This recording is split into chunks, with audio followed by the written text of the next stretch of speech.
여러분들이 기도해 주시고 또 후원도 해 주시고 또 염려해 주셔서 안식월을 잘 보내고 건강하게 돌아가십니다.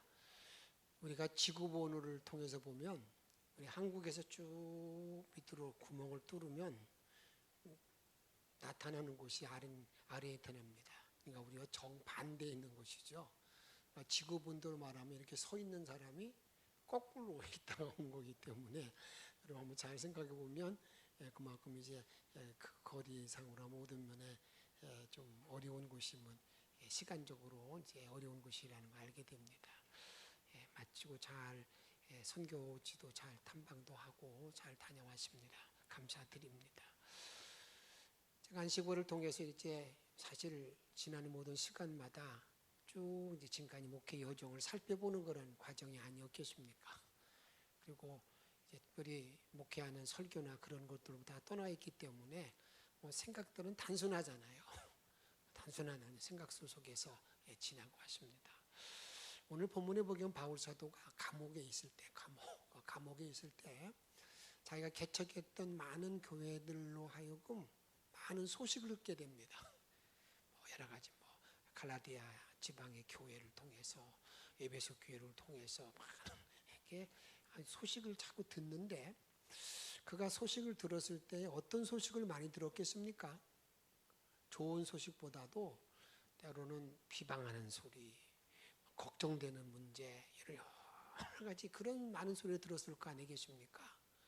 그런 많은 소리를 듣고 그 모든 글을 접하고 난 다음에 바울이 어떻게 행동하는가, 이건 상당히 중요한 문제가 아니겠습니까? 저와 여러분들이 이 땅을 살아가는 동안에 여러 가지 많은 때로는 소문도 듣고 교회도 듣고 많이 듣고 난 다음에 그런 자리에서 어떻게 내가 행해야 되느냐 하는 것은 상당히 중요한 문제입니다. 오늘 먼저 바울이 어떻게 들었다는 내용을 이렇게 말합니다. 11장 15절에 보게 되면 이로 말미암아 주 예수 안에서 너의 믿음과 모든 성도를 향한 사랑을 뭐라고요? 나도 듣고 나도 들었다. 나도 들었을 때에 바울 사도는 그 자기가 듣고 난 다음에 자기가 해야 될 중요한 과제, 중요한 일, 이것을 정확하게 말합니다. 뭘 어떻게 내가 할 과제가 무엇인가? 그것은 우리 신앙인들 일생 동안에 어떤 일을 만나든지 간에 내가 해야 될 가장 중요한 과제가 무엇일까? 내가 어떤 처지에 놓여 있든지 간에 그 자리에서 내가 해야 될 가장 중요한 일이 무엇일까? 이걸 우리들에게 지금 말하고 있습니다. 그것을 오늘 16절에 있는 말씀을 보게 되면 그가 해야 될 일은 우리가 기도인데 그 기도 가운데 가장 중요한 과제, 기도의 내용이 어떤 기도일까? 한번 따라합시다. 감사합니다. 16절 같이 읽습니다. 내가 기도할 때에 기억하며 너희로 말미암아 감사하기를 그치지 아니하고, 감사하기를 그치지 아니한다는 거예요. 그 들은 내용들이 때로는 좋은 내용도 있겠죠. 그런데 아마 제가 생각할 때에는 좋은 내용보다도 듣기 거북한 이야기, 말하기 싫은 내용, 비방하는 글, 이런 모든 것들을 들었을 거란 말이죠. 그런데 어떤 일이 어떤 내용을 들었든지 간에 알았든지 간에 나는 감사하기를 그치지 않는다. 나는 감사하는 기도를 계속한다. 이렇게 우리들에게 말씀하고 있다. 그 말입니다. 그러면서 바울 사도는 이렇게 감사하는 기도와 함께 4가지에 대한 기도 제목을 가지고 있습니다. 4가지의 기도 제목을 가지고 있는데 그 중에 제 첫 번째 기도가 뭐냐면 17절에 보게 되면 지혜와 계시의 영을 허락하여 주시옵소서. 하나님, 나에게 지혜와 계시의 영을 주시옵소서. 지혜를 달라고, 계시를 달라고 이 기도를 했다는 겁니다. 다음 두 번째는 어떤 기도냐면 여기 보게 되면 하나님을 알게 해 주시옵소서. 하나님을 알게 해 주시옵소서. 지혜와 계시의 영을 달라는 그런 모든 내용이 어디에 달려 있느냐면 그런 자리 그 지혜와 계시의 영을 통해서 나로 하여금 하나님을 알도록 하나님을 깊이 알도록 그러니까 저와 여러분들이 신앙의 모든 초점은 어디냐면 하나님을 아는 데 있는 거거든요. 그러니까 내가 지혜를 알고 허락받고 계시를 허락받고 난 다음에 내가 해야 될 건 뭐냐면 그걸 가지고 하나님을 아는데 온통 다 거기에 열심을 다 내는 거예요. 다음 세 번째는 또 뭐라고 말하고 있냐면 17절 하반절에 보게 되면 18절에 보게 되면 부르심의 소망. 부르심의 소망. 나로 하여금 부르심의 소망을 알게 하옵소서. 나를 이렇게 불러서 목사 세우신 이유를 소망을 알게 하옵소서. 나로 하여금 장로 세우신 이유를 알게 하옵소서. 이렇게 부르심의 소망을 알게 해달라는 기도. 이 기도, 소망을 알게 해달라고 소망. 네 번째 기도 제목이 뭐냐면 이렇게 말합니다. 성도가 갖는 기업의 영광의 풍성. 우리 성도가 갖는 기업의 영광의 풍성함. 이것은 천국의 영광이 가득 차기를 바라는 마음으로 천국의 풍성한 상급을 나로 하여금 알게 하옵소서라고 하는 기도를 네 가지를 기도하고 있다 그 말입니다. 그런데 이런 모든 기도하는 모든 초점이 뭐냐면 감사. 그런데 그러면 바울 사도는 자기가 여러분 해야 될 많은 일 가운데 어떤 상황 속에서 그가 감사의 기도를 성도의 가장 중요한 일로 중요한 과제로 내세웠을까? 왜 감사하는 일에 제일 첫 번째로 놓고 그가 여러분 그렇게 했을까 하는 그런 질문입니다. 그렇죠? 사역의 가장 중심 사역으로 감사하는 일. 내가 예수를 믿고 구원받고 난 다음에 내가 해야 될 가장 중요한 일이 뭔가? 모든 일이 감사. 이 감사의 삶을 살기로 그렇게 하고 있는 것인가 하는 그런 질문입니다. 그건 다른 데 있지 않습니다. 그것은 바울 사도는요, 예수님의 사역의 교훈을 바로 안 거예요. 예수님께서 하시는 모든 패턴, 예수님의 그 패턴을 정확히 안 거예요. 그게 뭐냐면, 예수님을 보니까 감사가 가장 중요한 일이구나. 감사가 중요하다. 이걸 알았다는 겁니다. 한번 그 이해를 한번 보십시다. 여러분, 우리 인간의 가장 중요한 때로는 믿어지지 않는 일 가운데에 어떤 문제가 있습니까? 부활의 문제, 부활. 예수님은요, 인간의 가장 큰 과제가 부활이기에 그 부활한다는 사실을 이 땅에서 목회하실 때에 부활한 그 사건이, 부활시킨 사건이 있습니다. 그게 죽은 나사로를 살리는 그런 일이었습니다. 요한복음 11장 43절에 보게 되면 여러분 예수님께서 이렇게 말합니다. 죽은 나사로가 지금 무덤 속에 있는 거예요. 그 무덤 속에 있는 그 나사로를 이용해서 43절에 보게 되면 큰 소리로 나사로야 나오라 이렇게 부르는 거예요. 나사로 나와라 살아나라 그렇게 명령합니다. 그럴 때에 44절 말씀 읽도록 하겠습니다. 시작.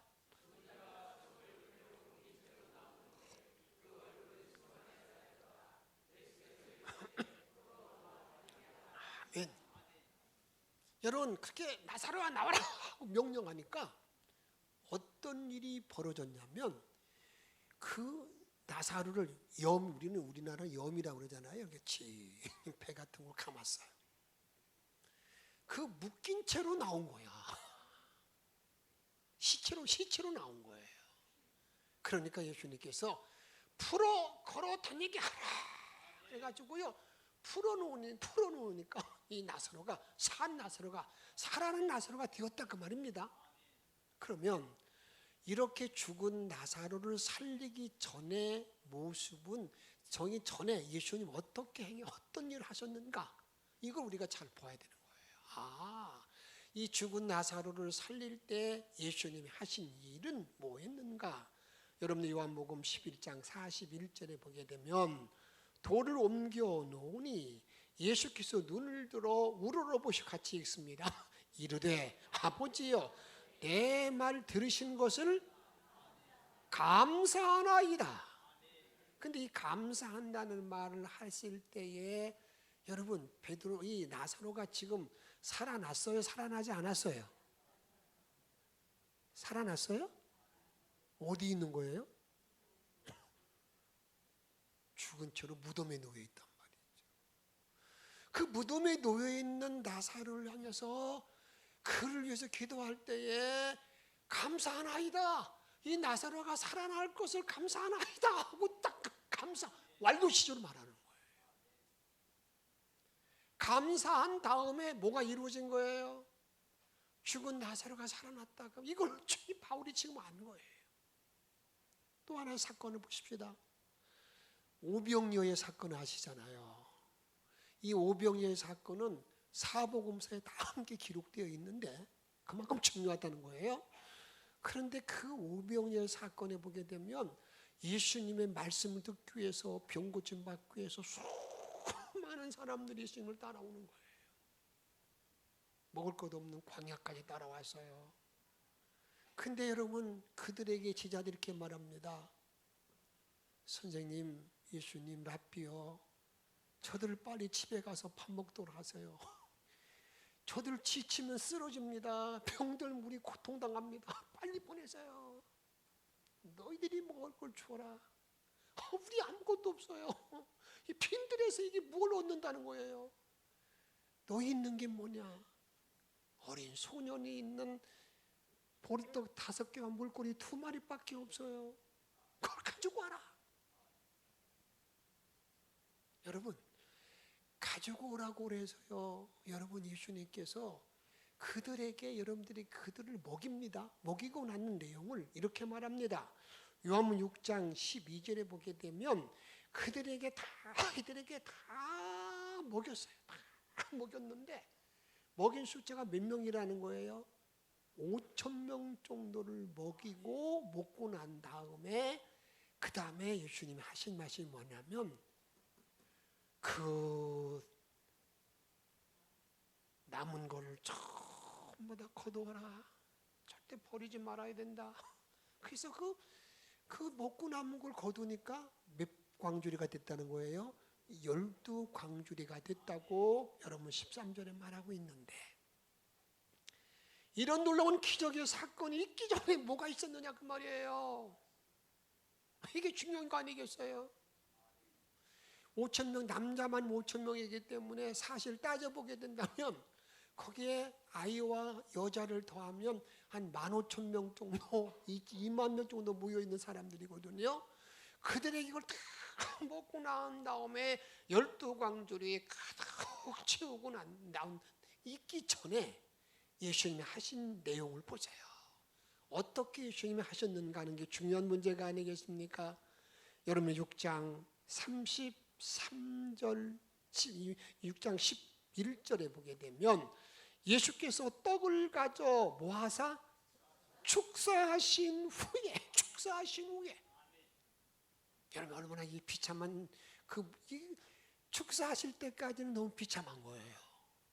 그 앞에는 여러분들에게 그냥 2만 명 정도가 이게 둘레 앉아 있는데 지금 가지고 있는 것은 뭐라고요? 떡 5덩어리, 물고기 2마리밖에 없는데 그걸 가지고 하늘을 우러러 축사가 뭐예요? 축사. 그게 감사예요. 감사. 정말 인간적으로 비참한 현실을 맞이하고 있는데 그때 우리 예수님께서 축사하신 감사하신 후에 떼어 주어라 할 때 역사가 일어났잖아요. 바울은 이걸 아는 거예요. 그래, 내가 아무리 어려운 여건이 있고 어떤 환난이 있고 다음에 아픔이 있다 할지라도 내가 뭐하면 감사하면 상황이 바뀌고 모든 것이 변화되어져서 나에게 기적이 나에게 주어지느니라. 이런 예수님의 사역의 패턴을 알고 있기 때문에 지금 바울은 자기 모든 생애에서 가장 중요한 일이 뭐냐? 그게 뭐라는 겁니까? 감사라 그 말입니다. 그러기에 여러분 잘 아실 것이 있습니다. 기적이 감사를 만들어내는 것이 아니라 감사가 기적을 가져온다는 사실을 여러분 잊지 마시기를 바랍니다. 내가 어떤 처지에 놓였다 할지라도 여러분 그 자리에 감사할 때 기적이 나에게 오는 것이지, 내가 기적을 만나고 난 다음에 감사가 뭐 있는 것이 아니라는 것을 우리가 알아야 돼. 물론 기적 때문에 감사가 있을 수 있죠. 근데 근본적인 문제는 뭐냐면 내가 감사하면 그 다음에 뭐가 있다고요? 기적이 나에게 굴러온다는 사실을 우리에게 말하고 있다고 말입니다. 창세기에서 요한계시록까지 감사라는 단어가 166번이 나옵니다.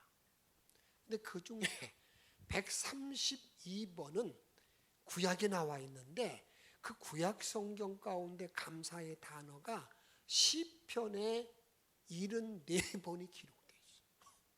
시편에 74번. 근데 시편 74번의 시편의 그 말씀 가운데에 여러분 대부분 다 다윗이 감사하는 거예요. 그러면 신약에는 몇 번이 나오느냐? 64번이 나오는데 그 64번의 감사의 모든 말이 어디에 다 대부분 있느냐? 바울 서신에 감사라는 단어가 있다는 것을 알게 됩니다. 그러면 여러분 잘 보시기 바랍니다. 다윗이라는 인물이 과연 감사거리가 그렇게 많았는가? 다윗이 감사할 때 우리는 흔히 그럽니다. 왕이었으니까 감사거리가 많지, 정말 감사할 수 있는 사람이 아닌가, 그렇게 말하기 쉽지만 여러분 다윗은요 그런 감사거리가 있는 사람 있기보다는 정말 불평하고 원망하고 막 대적할 그런 사람이라 그 말입니다. 왜 그렇습니까? 하나님께서 사무엘을 통해서 이새의 집에 와서 말합니다. 너희 아들 가운데에 하나님께서 왕을 세우려고 한다. 여러분 그럴 때 다윗이 그 왕이 뽑히는 자리에 나갔습니까? 나가지 못했습니까? 나가지 못했어요. 아버지가 말합니다. 다윗, 너는 양이나 쳐. 부모에게 인정도 못 받았어요. 이제는 그가 그 당시 사울 왕의 사위가 되었습니다. 어떻게 보면 세상으로 보면 이제 앞으로 길이 탕탕하게 열린 사람 아닙니까? 그런데 전쟁하고 났을 때 여러분들의 모든 백성들이 사울은 천천히요 다윗은 만만이다 그런 말을 듣고 난 사울이요 전석 때문에 내가 왕의 자리가 위태롭다. 어느 날은 창을 들어서 자기 사위에게 단칼을 던집니다. 갖은 방법을 통해 죽이려고 합니다. 쫓겨다닙니다. 얼마 동안 쫓겨다닌 줄 아십니까? 무려 17년 동안이나 막 쫓겨다니는 거예요. 그런 다윗이 여러분 감사거리가 있겠어요 없겠어요? 인간적으로 따져보면 감사거리가 없지요. 그런데 다윗은 입만 열면 감사, 입만 열면 감사. 여러분 다윗은 어떻습니까? 다윗은 여러분 선교의 모든 사역 가운데 정말 어려운 여건들을 많이 그 선교하다가 얼마나 많은 어려운 역경을 많이 만났습니까? 정말 그런 자리에서도 여러분이 그런 자리에 있는데 자기의 그 어려운 처지를 신앙 간증할 때에 고린도후서 1장 8절에 보게 되면 이렇게 말하고 있는 걸 보게 됩니다. 그 바울 사도가 말할 형제들아, 우리가 아시아에서 당한 환난을 너희가 모르기를 원하지 아니하노니 힘에 겹도록 심한 고난을 당하여 뭐가 끊어졌다고요? 살 소망이 없어졌어. 살 소망. 야,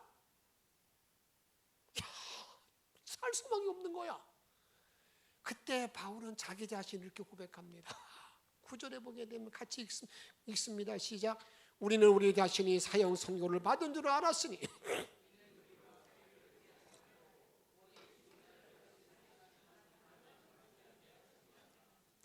알고 보니까 우리가 이렇게 살 소망이 없는 그런 자리에서 내가 다시 한번 생각해 보니까 하나님은 나로 하여금 하나님만 의지하도록, 세상 의지 않고 사람 의지하지만 하나님을 의지하도록 하는 하나님의 섭리임을 알게 되었다 그 말입니다.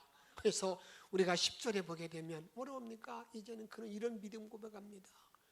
이제 나는 내가 바라고 나가는 것은 나를 지금까지 살렸고 앞으로 살리신 하나님의 큰 권능 그 역사를 믿고 나가는 거예요. 그러면서 12절 말씀 같이 읽습니다. 시작. 그러니까 많은 사람의 기도로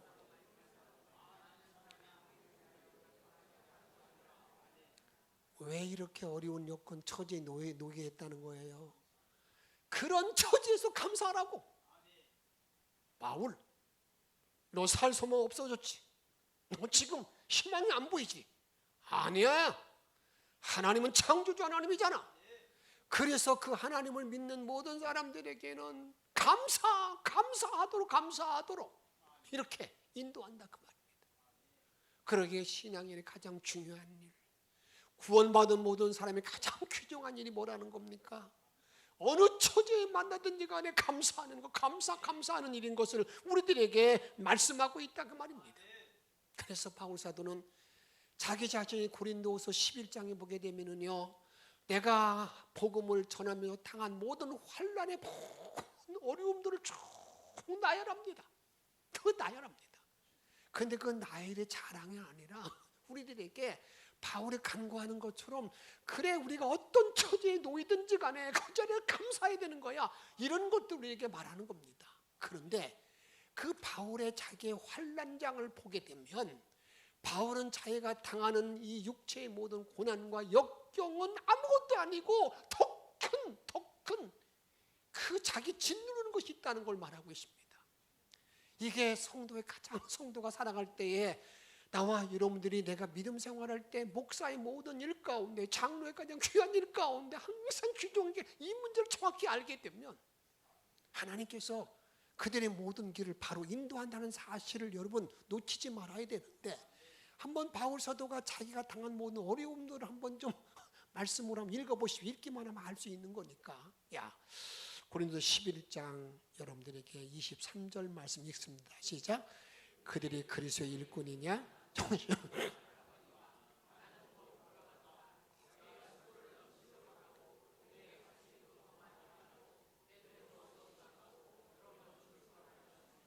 여러분 바울 사도가 그게 일꾼이냐? 고난 받았냐? 또 나에 비하면 아무것도 아니야. 그런 말로 지금 시작하고 있어요. 다음에 4절 읽습니다.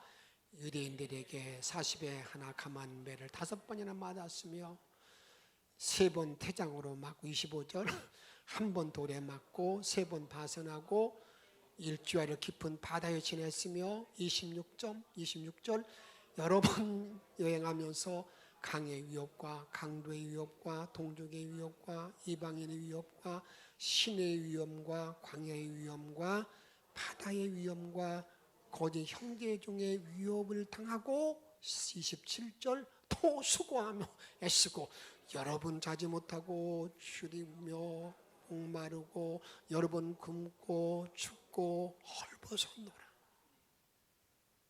여러분 이 정도 어려움 당했으면 선교하고 싶은 마음이 들겠어요? 안 들겠어요?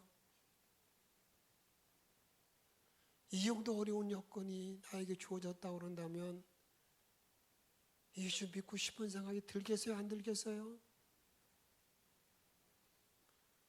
그것도 어려울 겁니다. 그것도 어려울 거예요. 그런데 바울은요, 이런 육체의 고난은 나에게는 아무것도 아니다. 이런 고사하고 이런 고사하고 나를 짓누르는 일이 있는데 그게 뭔 줄 아느냐? 정말 이 바울 사도의 그 마음을 바로 이해하게 되면 아무리 내가 선교사 일을 감당하고 목사 일을 감당하고 어려움을 당했다 할지라도 할 말이 아무것도 없는 거예요. 이렇게 말합니다. 여러분, 고린도 11장 28절에 보게 되면 이 외에 일은 고사하고 아직도 날마다 내 속에 눌리는 일이 있으니 곧 모든 교회를 위하여 뭐 하는 거라고요? 염려하는 것이라. 우리 주님의 빚값으로 세운 교회가 바로 섰고 그 교회가 어떻습니까? 아버지도 이루길 바라는 그것 때문에 나는 염려한다는 거예요. 내가 당한 모든 고난, 그 모든 역경이, 모든 아픔, 이건 아무것도 아니야, 아무것도 아니야, 아무것도 아니라 이렇게 우리들에게 말씀하고 있다 그 말입니다. 정말 할 말이 없는 거죠. 아무리 선교 현장이 어렵고 힘들다 한다 할지라도 여러분 여기 지금 여러분 바울이 당한 그런 고난보다 더 힘든 일이 있겠습니까? 제가 지난번에 오셔서 그 교회를 잠깐 소개했던 오지성 선교사 그 아르헨티나 여러분들에게 그 현장에 있는 교회를 방문해서 설교를 또 하고 왔는데 저는요 아르헨티나 그러면은 정말 그 아르헨티나가 옛날에 1950, 70년대까지만 해도 부자 나라였어요. 근데 지금 여러분들에게 그 정치 지도자들이 그 일을 잘 치리하지 못해가지고요 너무너무 어려운 그런 나라더라고요. 근데 이 아르헨티나보다 더 어려운 나라가 있습니다. 페루, 그 다음에 볼리비아 이런 나라들. 그런 나라들에서 난민들이 많이 몰려와 있어요. 근데 그들이 몰려와가지고 빈민촌을 이루었는데요. 그 빈민촌에는요, 여러분들에게 경찰도 들어가지 않아요. 공무원도 못 들어갑니다. 거기서 무슨 일이 일어나는지 아무것도 모르는 거예요. 그 입구에 가니까 해병대원들이 다 지키고 있더라고요. 그 난민들을 목회하고 있는 그 선교사 새생명교회. 여러분 그런 자리에 아무리 그분이 수고를 많이 했다 하더라도 바울 사도의 수고에 비하면 아무것도 아니라고요. 제가 안식월을 맞이했기 때문에 여러분 제가 생각나는 게 뭐겠습니까? 교회의 시작부터 떠나기 전까지의 모든 일이 주마등같이 연결되는 거 아니겠습니까? 그런 모든 일 가운데 제가 헌신했다 하더라도 여러분 이 바울 사도의 모든 헌신에 비하면 이건 뭐 대물 수 없는 것, 명함도 대물 수 없는 겁니다. 그런데 바울은 말할 때 내가 그런 고난당한 건 아무것도 아니야.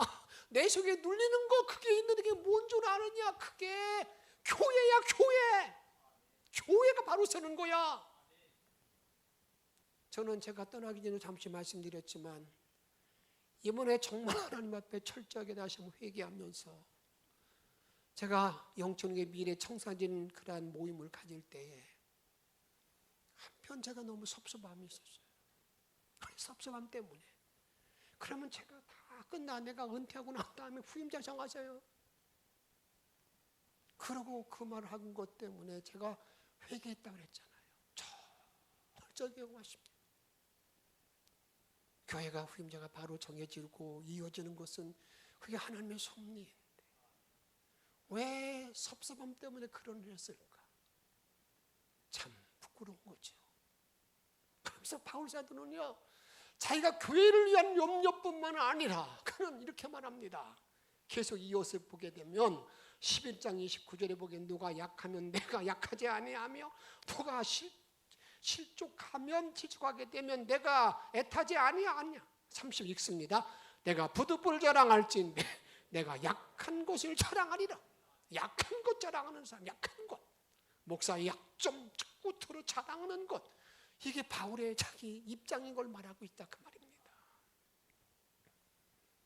사랑 여러분, 그러면 여러분들에게 믿음이, 우리가 감사가 환경의 열매가 아니면 어떤 열매라고 말할 수 있을까요? 한번 따라 합시다. 믿음의 열매이다. 믿음의 열매이다. 그러게 내가 감사라는 것은요, 환경이 아니라 믿음의 열매. 내가 믿음이 있을 때 그 열매, 감사 열매가 나에게 주어진다는 말입니다.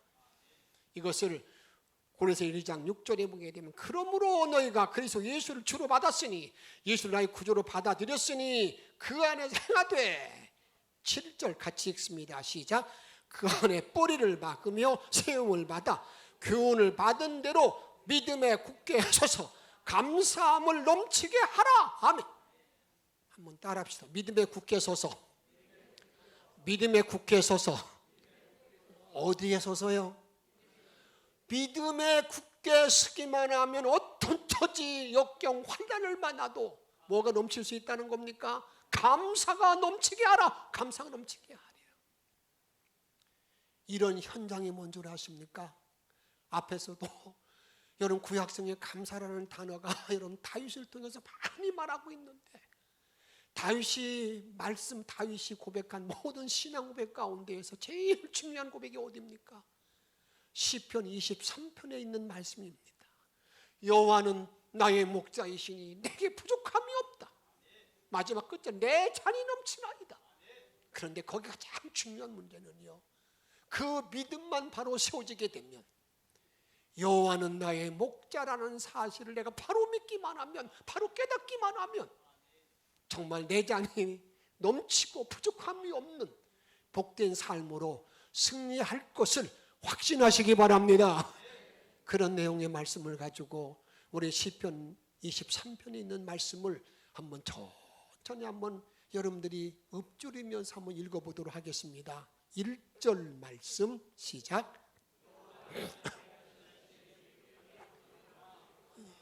2절. 그가 나를 푸른 족발에 누이시며 쉴 만한 물가로 인도하신도다. 3절. 내 영혼을 소생시키시고 자기 이름을 위하여 의의 길로 인도하시는도다. 4절. 내가 사망의 음침한 골짜기로 다닐지라도 두려워하지 않을 것은 주께서 나와 함께 하심이라. 주의 지팡이와 막대기가 나를 안위하시나이다. 5절. 주께서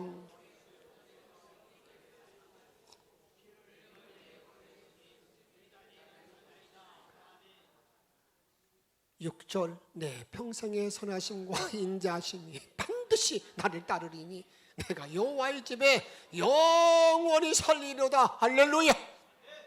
이 놀라운 고백은 어디에 있다고요?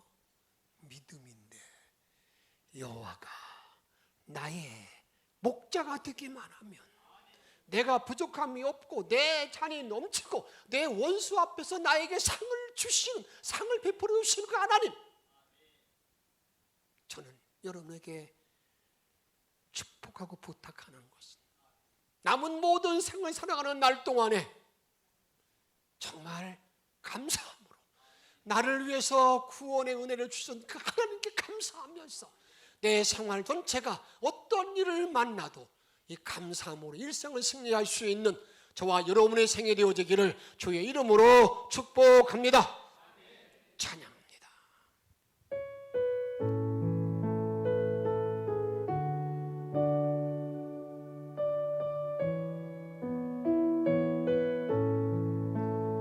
날 구원하신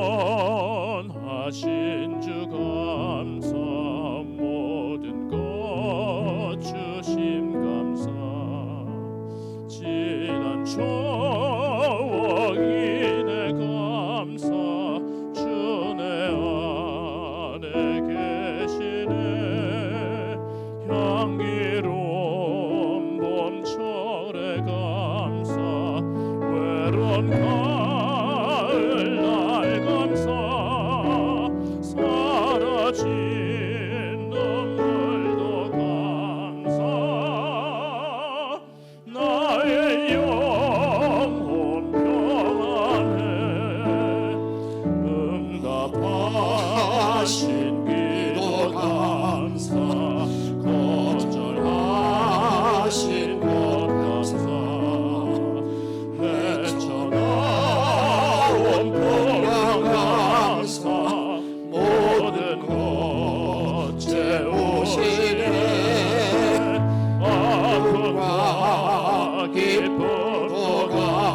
감사 절망 중 위로 감사 정량 못할 은혜 감사 거센 사랑 감사해 길가에 장미꽃 감사 장미가 시도 감사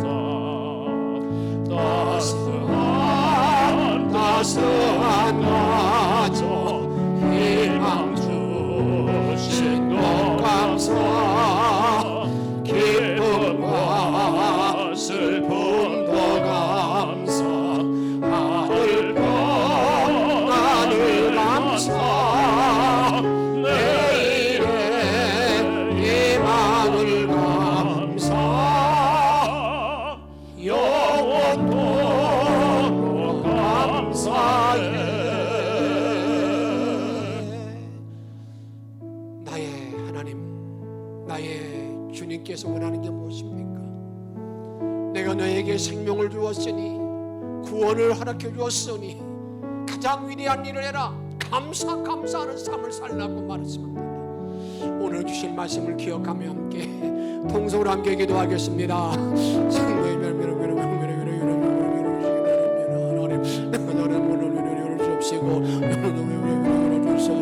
주께만 영광 주시는 원합니다. 오늘 운동적으로만 말하도록 아버지 누워지고 그러시는 원합니다. 하나님 아버지 오늘 안개도 와이고 그러시는 원합니다. 주님 영광으로 아버지 너희로 주옵소서. 이미는 그 생명 원정으로 너희를 바라보시는 내려들을 하시는 원합니다. 너희로 여러분 하나님 내 원혼이를 만난다 할지라도 어떤 처지에 놓여있다 할지라도 감사하며 영광 돌리시는 이름으로 주시는 원합니다. 감사하는 삶으로 더 큰 기적을 만들기를 원합니다. 위대한 일을 이루기를 원합니다. 능력을 체험하기를 원합니다. 놀라운 권세를 체험하기를 원합니다. 놀라운 역사를 체험하기를 원합니다. 이러면 뜻대로 살아갈 수 있는 종들의 문을 삽니다. 되어질 수 있도록 우리 주님께 친히 인도하여 주옵소서. 감사로 참철된 인생으로 아버지 영광 돌리도록 주님 인도하여 주옵소서. 우리의 생명 되시는 예수님의 이름으로 기도하옵소서.